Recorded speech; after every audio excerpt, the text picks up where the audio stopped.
Kasunod nga po mga idol ng pagkatalo ng Phoenix Suns sa kanilang quarterfinals game kontra sa Los Angeles Lakers, nagreklamo nga po dito sina Kevin Durant at Devin Booker. Pag-uusapan na rin natin ngayon ang balitang hinahanap nga po ngayon ng mga fans ang Golden State Warriors at ang Denver Nuggets, at ang balitang babalik na nga po ang Los Angeles Lakers sa top 1 defensive ratings dahil kay Jared Vanderbilt. Kaya mga idol, tara!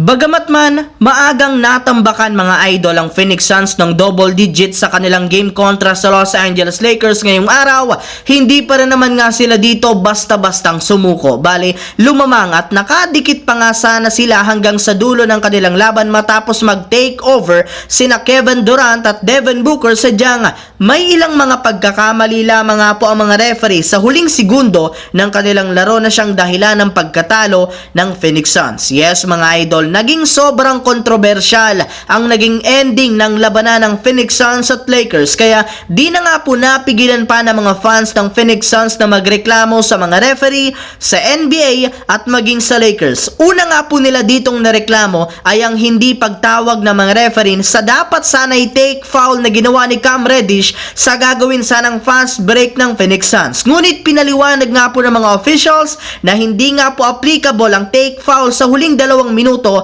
ng laro. Kaya tama nga po ang ginawang tawag doon ng mga referee. Bukod nga po dyan, nireklamo rin naman nga po nila ang pagpayag ng mga referee sa hininging timeout ni Lebron kahit wala man sa kanila ang bola. Sa katunayan, pagkatapos nga po ng kanilang laban, agad nga pong ipinost ni Devin Booker sa kanyang Instagram story ang larawan kung paano pinaboran ng mga referee ang ginawang timeout ni Lebron sa huling segundo ng kanilang laro kahit wala man o walang hawak ang bola ang Lakers matapos itong mabitawan ni Austin Reeves. Yes mga idol, kita nga po na dito na mali ang ginawang tawag at pinaboran ng mga referee ang Lakers sa kanilang laro na siyang rason ng pagkatalo ng Phoenix Suns. Kung hindi nga daw dito nagkamali ang mga officials, may pagkakataon pa sana na maitabla ang score o di kaya makalamang at manalo pa sila. Maliban nga po kay Devin Booker, nagreklamo rin naman dito si Kevin Durant matapos nitong sabihin sa kanyang post-game interview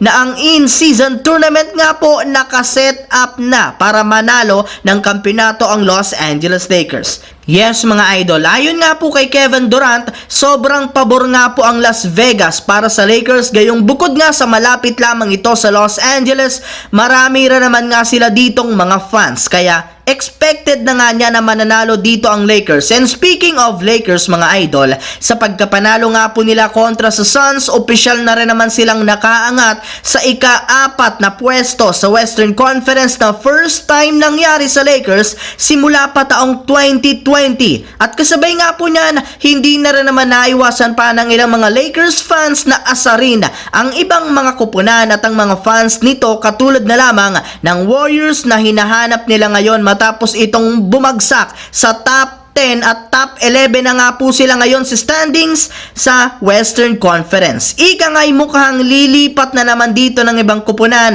na susuportahan katulad ng ginawa nila noon sa Denver Nuggets. Maliban nga po mga idol sa pag-angat ng Lakers sa ika-4 sa West, inaasahan na rin naman na babalik sila sa ika-top 1 pagdating sa defensive rating, since kita rin naman ninyo na grabe ang ipinakita nilang depensa sa huling 2 laro, especially ng kanilang pagkapanalo kontra sa Suns matapos nila itong puwersahin na mag-commit ng 20 turnovers. Napakadami niyan, at lahat ng iyan dahil sa ipinakitang enerhiya ngayon ni Jared Vanderbilt na siyang isa sa mga pundasyon ng kanilang depensa sa ilalim ng basket at maging sa perimeter. So yun lamang mga idol ang ating bagong balita ngayon na ating pinagkwentuhan dito sa aking YouTube channel. Once again, this is your J-Zone TV. Huwag kalimutang mag-like at syempre mag-subscribe na rin. Pindutin ang notification bell sa akin channel para lagi kayo maging updated sa mga videos na pinapalabas ko. Shout out sa lahat ng solid J-Zone TV na laging nanonood dyan.